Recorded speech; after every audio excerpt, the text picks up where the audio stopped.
Sometimes I see a fountain pen and I go, wow, that is really pretty.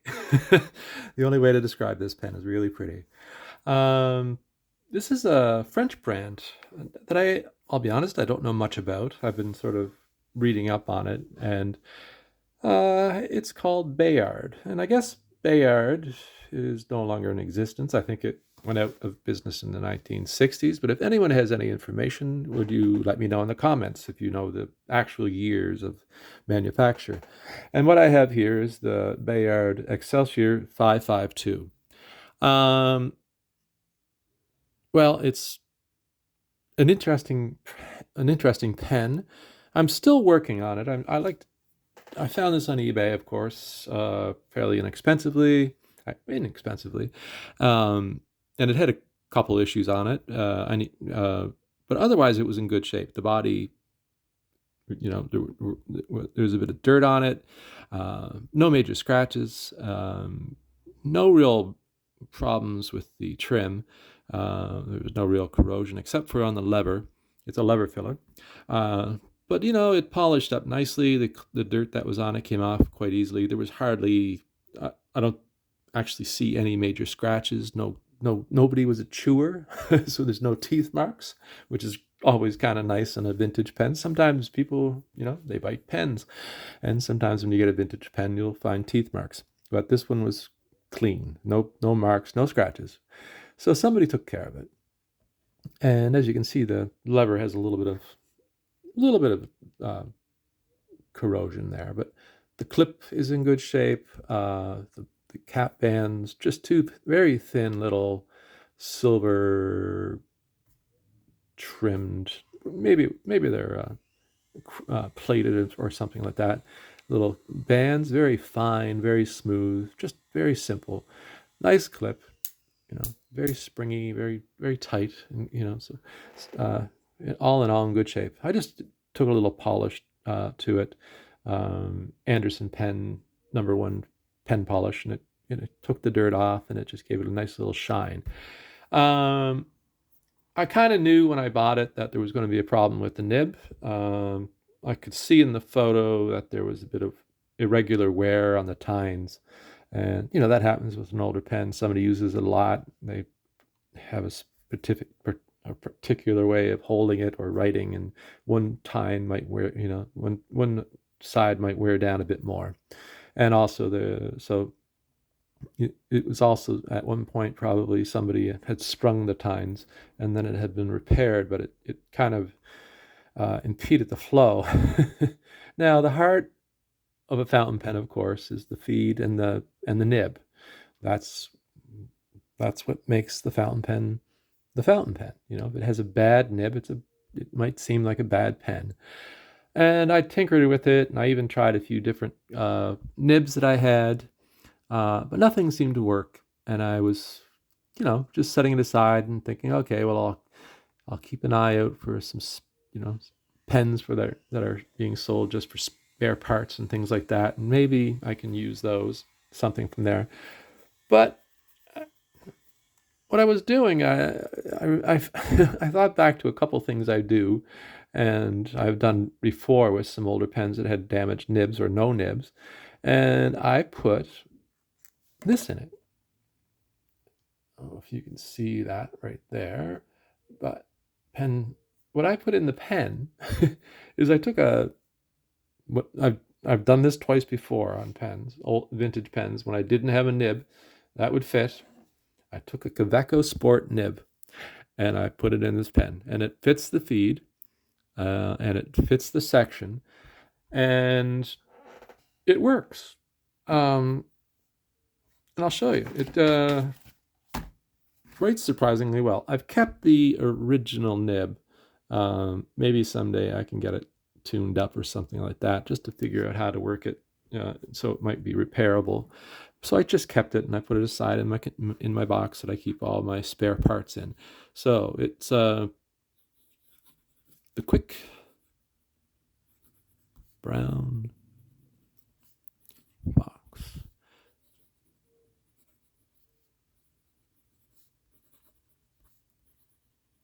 Excuse my handwriting. And as you see, I have a pen that works. And oddly enough, this nib is very smooth. It's like the Quebeco Sports have good nibs, and this is a medium, or I'll have to check that. What is it? I think it's a medium.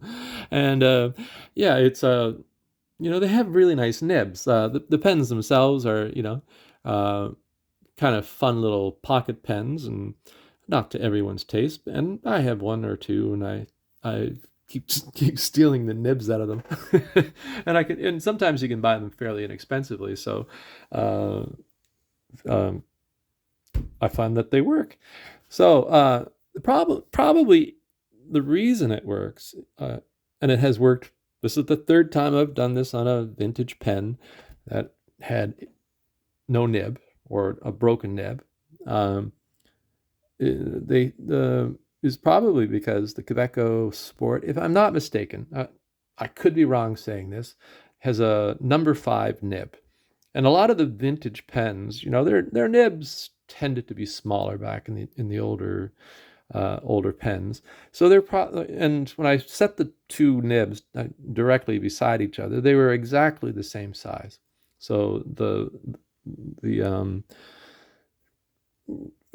rather un, uninspiring gold-plated nib that was originally in this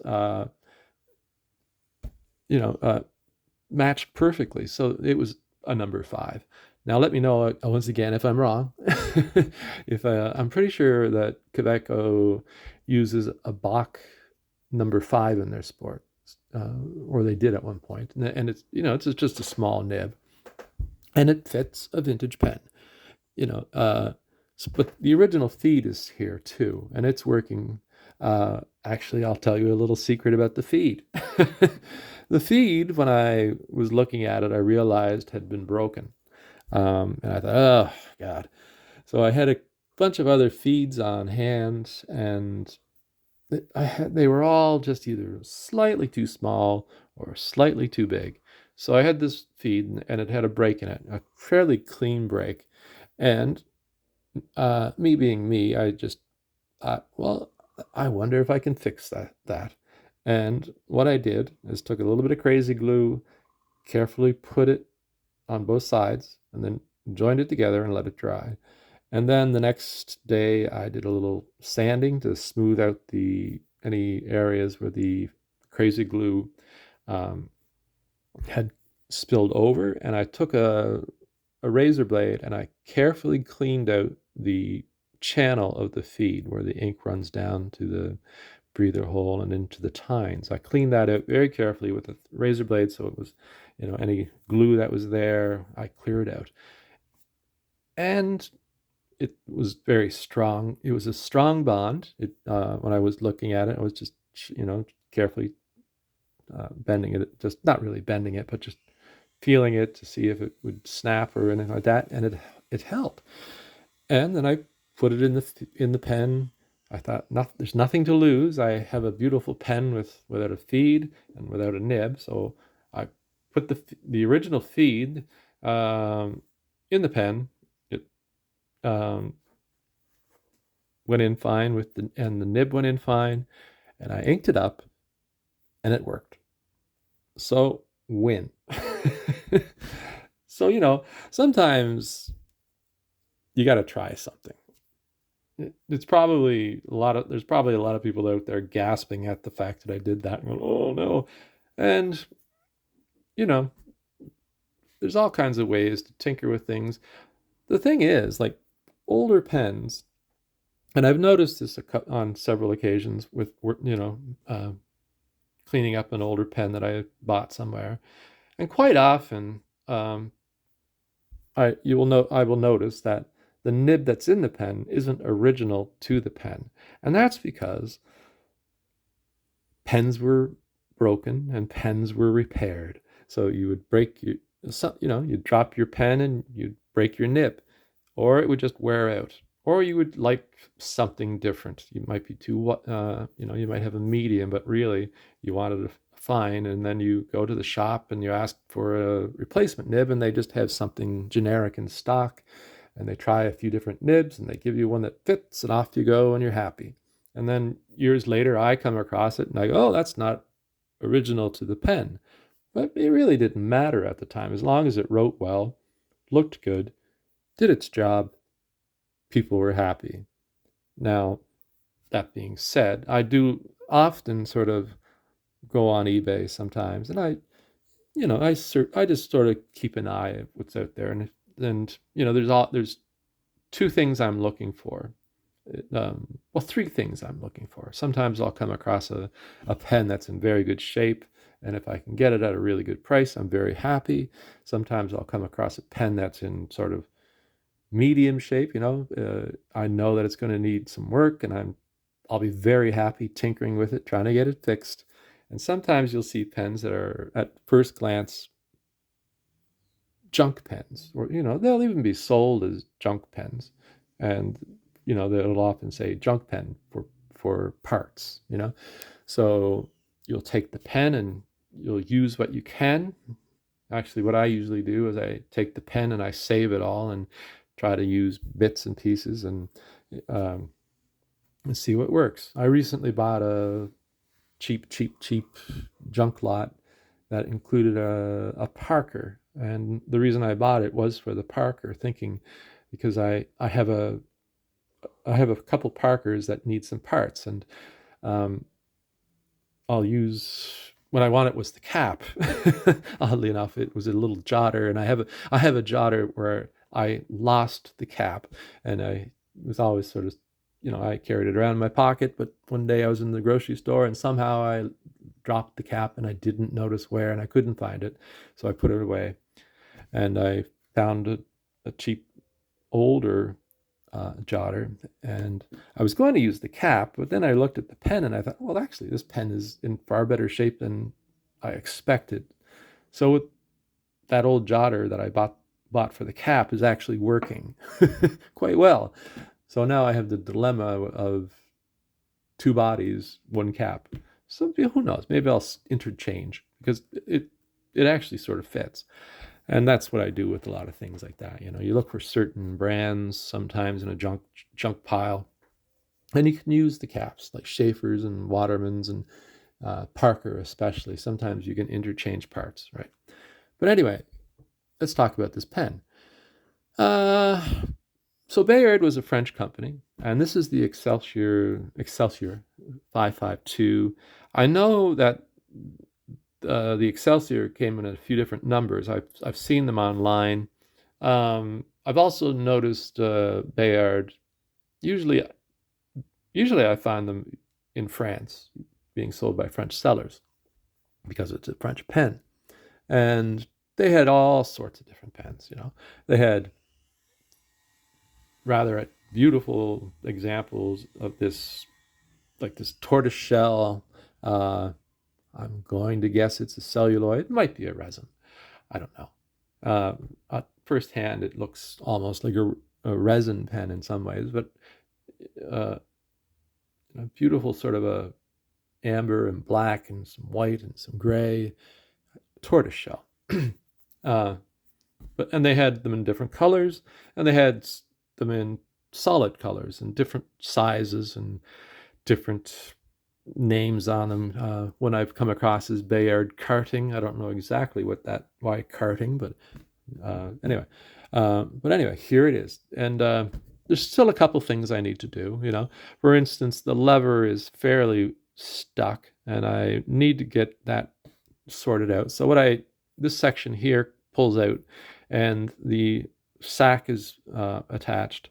And so when I need to fill it, I just pull that off at the moment and put the nib in the section in the ink, and I squeeze the latex sac, and it fills up. It does quite well, but I need to do a little bit of work on the lever, try to figure out why that's not working quite well. The bar and everything is still inside, but maybe if I don't have any success with that, I might just leave it and use the pen because it has quite a bit of ink, and it's really not that hard to fill it, really. But yeah, if I can get that working, I will. If I can't, I'll try to figure out what kind of bar and lever it uses. If I have to replace it, something is stuck somewhere. It might be something like a bit of uh, something was gumming it up, and for whatever reason, it doesn't seem to move. It's mostly the lever that's the problem. But I'll check that someday. But anyway, for me, I'm quite happy with this. I'm not. I'm a hobbyist. I love tinkering with things. I love trying to figure out how they work. I like fixing them up. And if someday I come across a vintage gold nib that fits this, I'll switch out the nibs if it works, right? And I do have some gold nibs, but they just, for whatever reason, they just didn't work. And the original nib, as I say, has a few little issues. Mostly the tines are still kind of problematic. The nib is sort of shaped like that, and this part where the tip is fairly tight, but then back here towards the breather hole, there's a gap. And then you have sort of like a little breather hole. So there's this sort of odd tightness down here, and then there's a gap, and that's causing ink flow problems.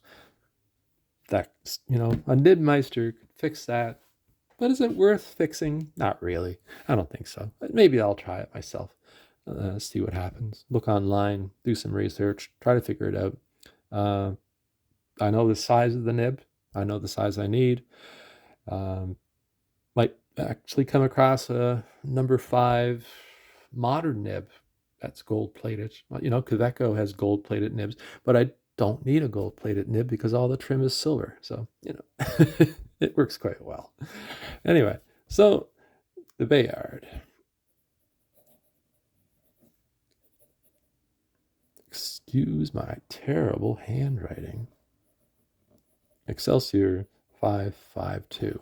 Now, as I always ask, if you actually know more about this pen than I do, I'd love it if you could give me some general dates of the pen. I'm guessing the 1940s, maybe, for this pen.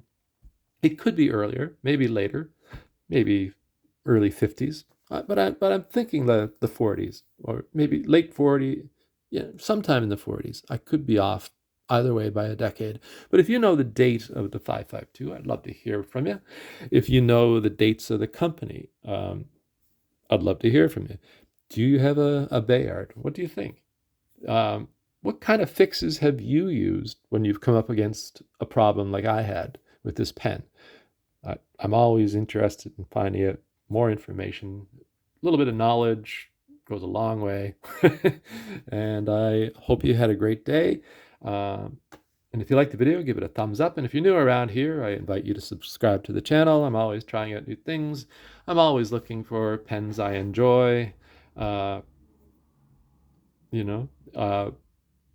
It's funny. I have this thing for black and gold pens, and this technically is a black and gold pen. Anyway, I hope you have a great day. Thanks a lot. Bye-bye.